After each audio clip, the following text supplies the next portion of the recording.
그런즉 육신으로 우리 조상인 아브라함이 무엇을 얻었다 하리요?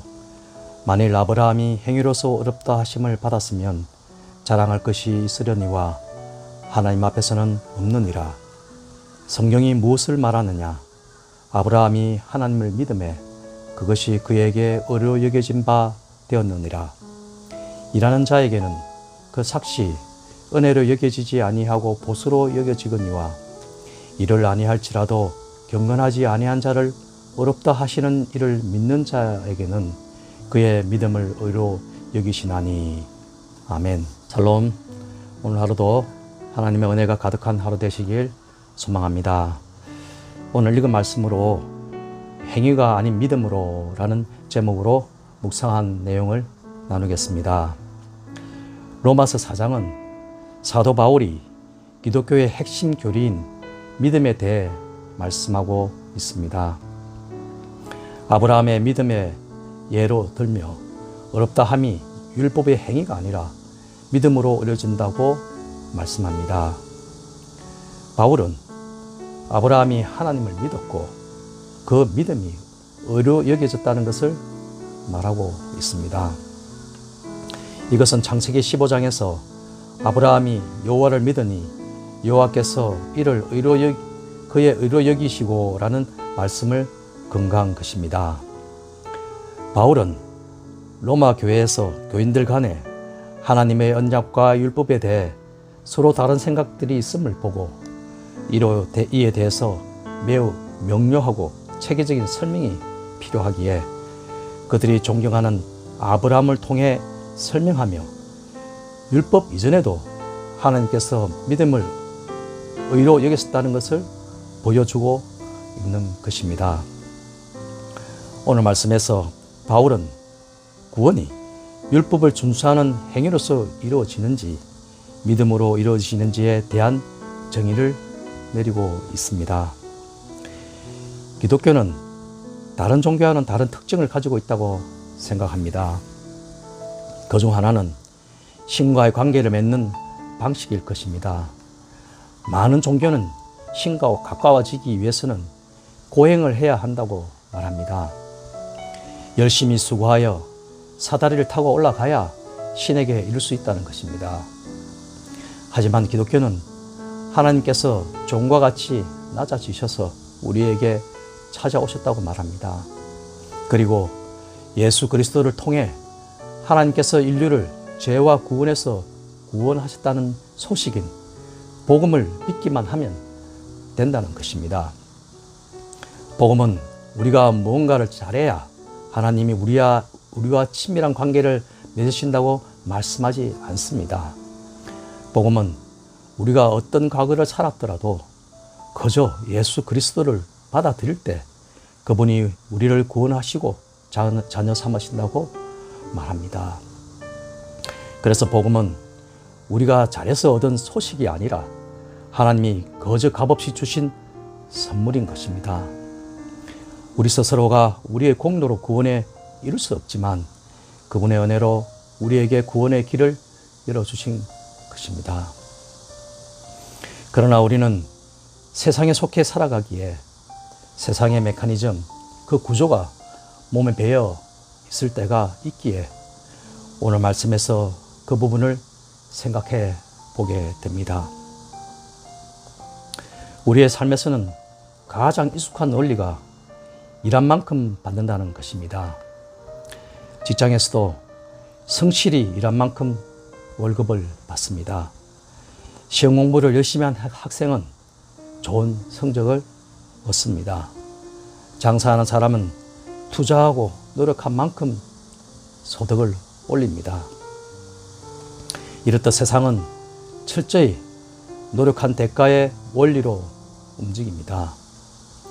그러다 보니 우리의 신앙생활도 자꾸 이렇게 생각하게 될 때가 있는 것 같습니다. 내가 더 기도해야 하나님이 나를 사랑하시지 않을까? 내가 더 헌신하고 봉사해야 하나님께 인정받을 수 있지 않을까?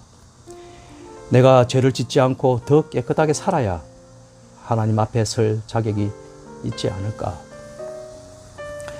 그러나 오늘 말씀은 우리가 의롭다 여김을 받는 것은 우리의 어떠한 행위가 아니고 오직 예수 그리스도를 믿는 믿음 때문이라고 말씀하고 있습니다.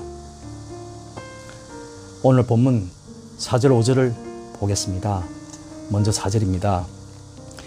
일하는 자에게는 그 삭시 은혜로 여겨지지 아니하고 보수로 여겨지거니와. 우리는 월급을 받으면서 사장님이 나에게 은혜를 베풀어 주셨다고 말하지 않습니다. 그것은 마땅히 받아야 할 보수이기 때문입니다. 마찬가지로 만약 우리가 행위로 구원을 얻는다면 그것은 은혜가 아닙니다. 그러나 문제는 우리의 행위로는 도저히 하나님의 기준에 이룰 수 없다는 것입니다. 어제 말씀 3장 23절에서 보았듯이 모든 사람이 죄를 범하였음에 하나님의 영광에 이르지 못한다고 말씀합니다. 우리가 아무리 착하게 살아도 아무리 선행을 하며 쌓아도 하나님의 거룩하심 앞에서는 도저히 도달하지 못한다는 것입니다. 우리의 일상의 삶은 늘 성과를 기준으로 평가를 받고 살아갑니다. 질적으로, 성적으로, 그로 인해 무거운 짐을 지고 살아갑니다. 그러나 하나님 앞에서의 구원은 성과로 주어지는 것이 아니라고 말씀하고 있는 것입니다. 5절 말씀을 보겠습니다. 이를 아니할지라도 경건하지 아니한 자를 의롭다 하시는 이를 믿는 자에게는 그의 믿음을 의로 여기시나니. 말씀을 한참을 읽고 보았습니다. 뭔가를 하지 않고 경건하지도 않는 우리인데, 그래서 자격이 없는 죄인인 우리를 대신하여 죽으시고 죄를 사하여 주신, 그리고 우리를 의롭다고 말씀하시는 예수님을, 그 예수님을 믿는 자가 의롭다는 것입니다. 우리가 아무리 노력해도 스스로 하나님 앞에 의로워질 수 없는데, 하나님은 죄인인 우리를 위해 예수님을 보내시고 그 예수님을 믿는 사람을 의롭다고 인정해 주신다는 것입니다. 말씀에서 바울은 경건하지 아니한 자를 의롭게 하신다고 했습니다.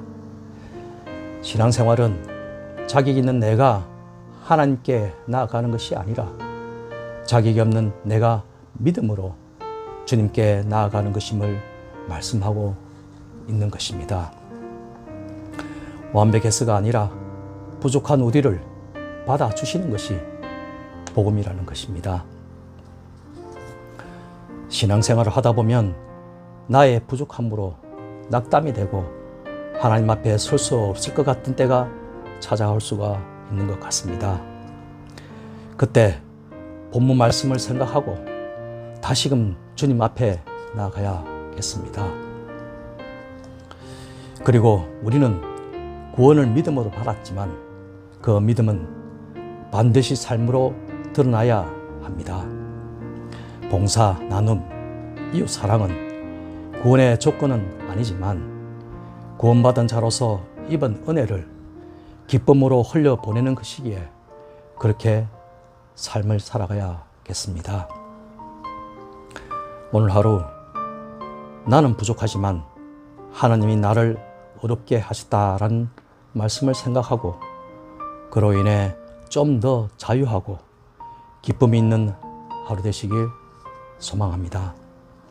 기도하겠습니다. 하나님 아버지, 우리의 행위와 자격이 아니라 오직 은혜로 우리를 어렵다 하심을 감사합니다. 삶 속에서 성과와 비교보다 우리의 은혜 안에서 자유와 기쁨을 누리게 하옵소서. 오늘도 우리를 자녀 삼으신 그 은혜에 감사하는 삶이 되게 하여 주시옵소서.